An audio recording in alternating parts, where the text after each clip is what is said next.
activities, sir? So bloodletting activity, November that you scheduled me, tuloy nakakuha iti November 12 nga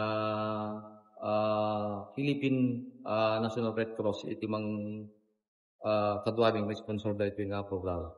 Pakayuswatan natin, sir.